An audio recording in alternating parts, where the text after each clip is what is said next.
பாரதிய ஜனதா கட்சியின் அடுத்த தேசிய தலைவராக யார் நியமிக்கப்படுவார் என்ற கேள்வி எழுந்துள்ள நிலையில் 3 பேரின் பெயர்கள் பரிசீலனையில் உள்ளதாக தெரிகிறது.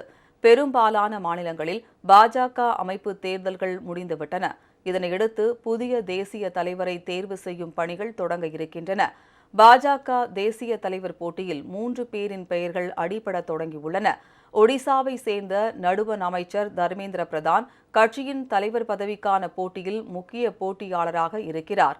இதேபோல மத்திய பிரதேச முன்னாள் முதலமைச்சரும் தற்போதைய நடுவண் அமைச்சருமான சிவராஜ் சிங் சௌகான் மற்றொரு முக்கிய போட்டியாளராக உருவெடுத்துள்ளார். இவர் கட்சியின் அடிமட்டத்தில் இருந்து அனுபவமுள்ள வெகுமக்கள் தலைவராக பார்க்கப்படுகிறார்.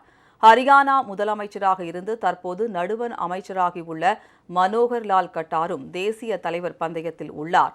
தற்போதைய தேசிய தலைவர் ஜே.பி. நட்டாவின் பதவிக்காலம் முடிவடையும் தருவாயில் உள்ளது. இவர் ஜனவரி 2020 முதல் இந்த பதவியை வகித்து வருகிறார். 2024 மக்களவைத் தேர்தல் வரை கட்சியை வழிநடத்த அவரது பதவிக்காலம் நீட்டிக்கப்பட்டது. எனவே மீண்டும் ஜே.பி. நட்டாவுக்கு பதவி நீட்டிப்பு வழங்க வாய்ப்பில்லை என்று தெரிகிறது.